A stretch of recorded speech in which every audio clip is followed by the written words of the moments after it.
Oke, selamat sejahtera kepada pelajar-pelajar sekalian. Oke, hari ini kita sambung unit 13 ya, iaitu keselamatan di jalan raya, tanggungjawab bersama.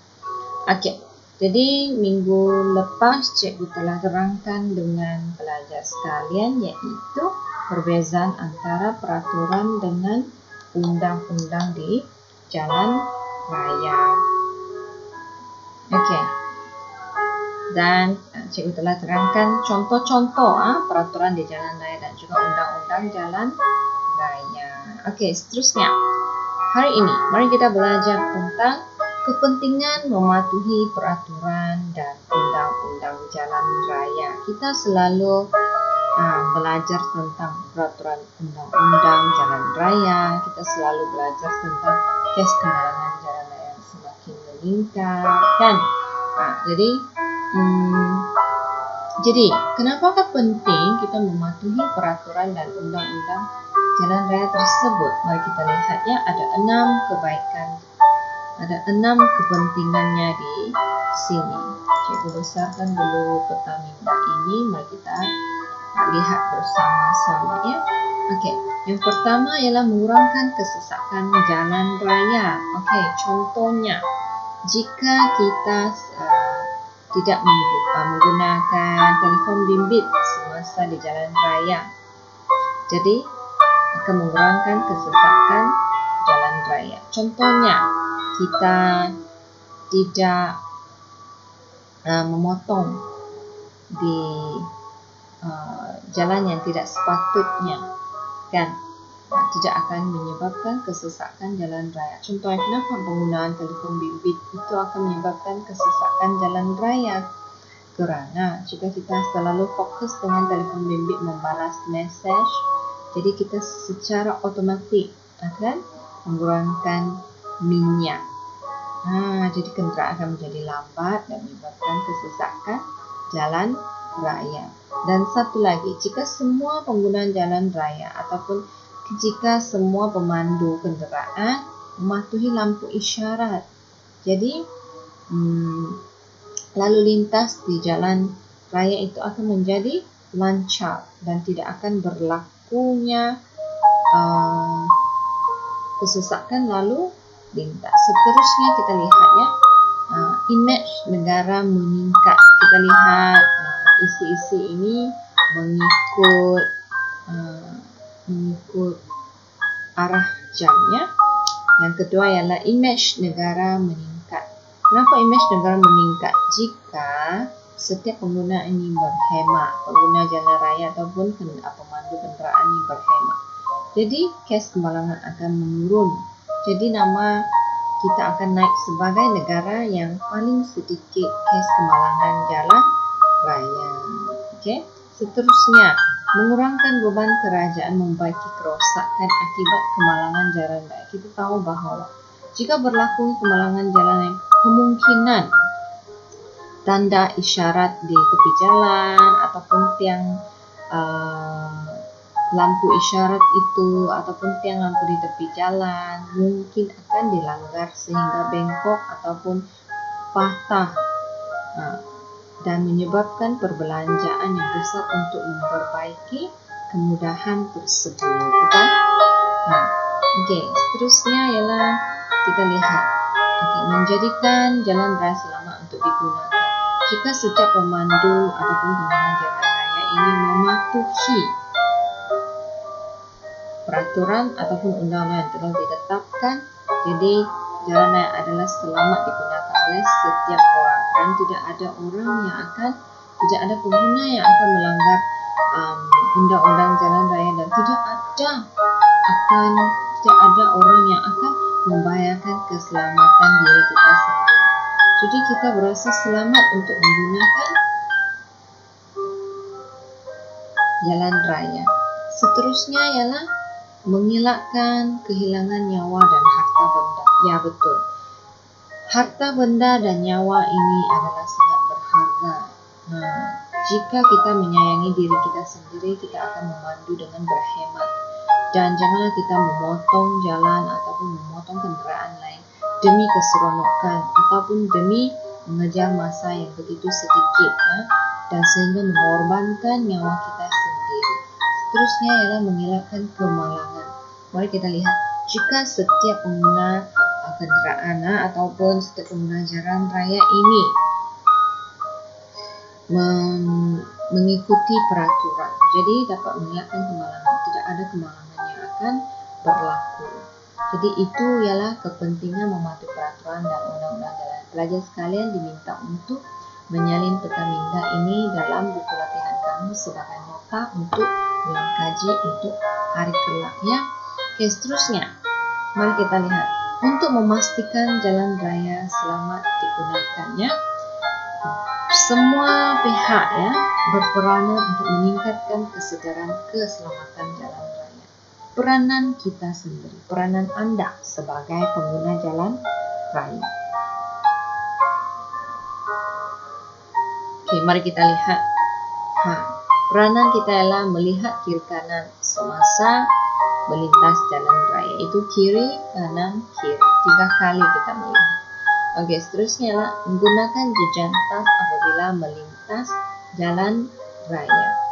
Ya, menggunakan jejantas apabila melintas jalan raya adalah lebih selamat kerana kita bebas daripada ancaman kenderaan yang dipandu laju. Seterusnya ialah memakai topi geledar dan pakaian berwarna cerah ketika membonceng motosikal, seperti yang cikgu telah ajarkan minggu lepas, ya. Seterusnya kita lihat ialah peranan ibu bapa. Oke, peranan ibu bapa menjadi contoh pemandu yang baik di jalan raya. Kita menunjukkan bahawa kita ialah pengguna jalan raya yang berhemat. Jadi pada masa yang sama kita telah menunjukkan contoh yang baik kepada pemandu yang lain. Yang seterusnya mendidik anak-anak tentang peraturan dan undang-undang jalan raya. Ya, kita mendidik anak kita supaya mengikut ataupun mematuhi peraturan jalan raya. Seterusnya adalah menggalakkan anak-anak mengambil bahagian dalam kempen keselamatan jalan raya. Yang menggalakkan anak-anak kita untuk mengambil bahagian dalam kempen keselamatan. Kenapa? Supaya kita dapat menyedarkan mereka tentang serba tahu tentang peraturan jalan raya. Seterusnya adalah peranan pihak sekolah pula, mengadakan ceramah tentang keselamatan jalan raya. Mungkin ada sekolah yang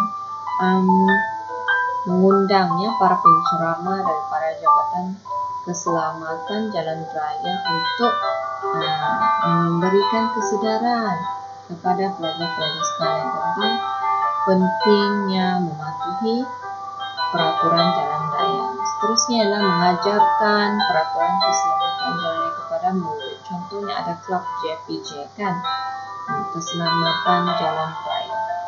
Jadi bolehlah mempelajari apakah yang patut dilakukan di jalan raya. Seterusnya adalah menubuhkan kelab keselamatan jalan raya seperti yang diadakan di sekolah. Seterusnya ialah peranan Jabatan Pengangkutan Jalan Raya JPJ menguatkuasakan dan mentadbir undang-undang jalan raya. Itu sangat penting. Seterusnya ialah mengadakan kempen kesedaran di seluruh negara.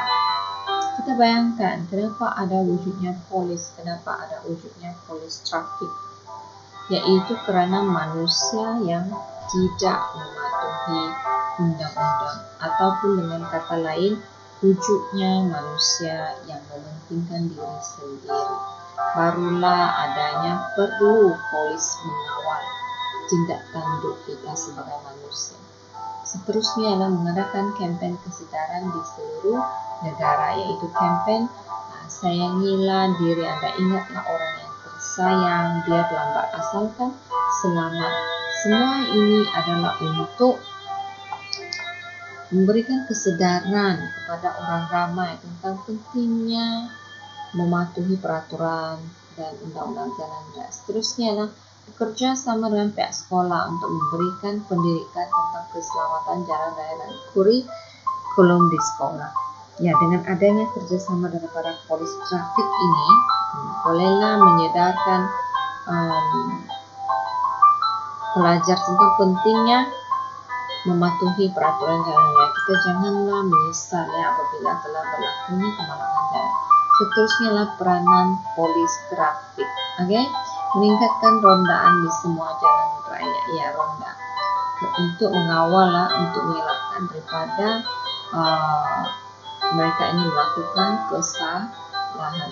Oke, seterusnya adalah mengeluarkan saman kepada pengguna yang melanggar undang-undang jalan raya, memberikan penalti ataupun saman supaya menjadi pengajaran kepada pengguna jalan raya tersebut, kepada pemandu tersebut. Seterusnya adalah mengawal lalu lintas dengan betul ya, terutamanya semasa elektrik, kira bekalan elektrik kan. Okay. Jadi sebagai kesimpulannya ialah memahami dan mengamalkan semua peraturan dan undang-undang jalan raya merupakan tanggungjawab bersama.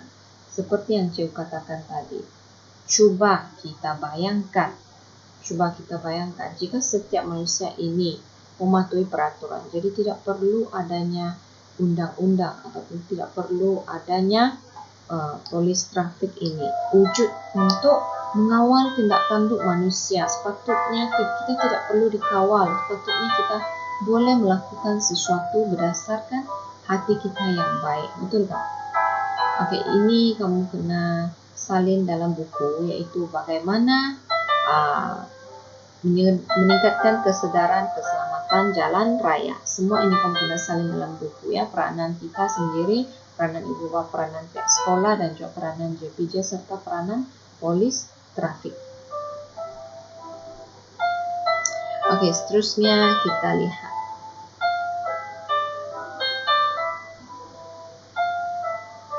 ketua menjaga keselamatan di jalan raya. Ketika menaiki bas ni macam mana? Kita perlu beratur kan? Kita jangan sekali naik turun semasa bas sedang bergerak. Tidak berdiri di tangga bas, duduk dan berdiri dengan baik semasa berada di dalam bas. Yang kedua, ketika bas berhenti, macam mana pula? Semasa melintas jalan, macam mana pula? Tips untuk penjalan kaki, tips untuk penunggang basikal, Jadi ini semua perlu kamu salin dalam buku sebagai sumber untuk ulang kaji. Sebab ini adalah contohnya kita ditanya soalan tentang sebagai seorang penjalan kaki yang berhema ni macam mana kita perlu lakukan. Jadi kita boleh tulislah. Jika berjalan ke sekolah, pastikan berjalan di bahu jalan ataupun lorong penjalan kaki. Jangan mengikut arah yang bertentangan dengan kenderaan. Inilah sepatutnya yang dilakukan oleh kita.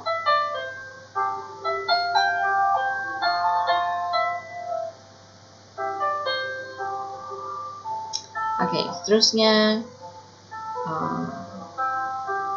cikgu mahu ya kamu melihat ada satu aktiviti di sini yang perlu kamu lakukan. Secara berkumpulan tidak apalah, kamu secara bersendiriannya. Kenal pasti penggunaan jalan yang berhemat dan tidak berhemat berdasarkan gambar di bawah dan berikan alasan Anda. Okey, cikgu mau kamu tulis nomor 1. Adakah ini berhemat? Kalau cikgu rasa dia tidak berhemat, cikgu akan tulis tidak berhemat kerana apa? Kerana menggunakan telefon bimbit semasa memandu. Dan seterusnya ini. Ada 6 soalan di sini. Harap kamu semua boleh siapkan latihan tersebut. Jadi untuk unit 13 ini, cikgu rasa cikgu telah habiskannya. Yang penting kita tahu sebagai seorang, contohnya sebagai penjalan kaki apa yang perlu dilakukan, sebagai penunggang basikal apa yang perlu dilakukan, semasa menaiki bas apa yang perlu dilakukan. Kamu kena pahami sendiri dan ingatnya dan amalkan dalam kehidupan seharian. Itu sahaja untuk kelas Unit 13, keselamatan di jalan raya tanggung jawab bersama. Itu saja, terima kasih semua pelajar. Kita jumpa lagi dalam kelas yang seterusnya. Sekian, terima kasih.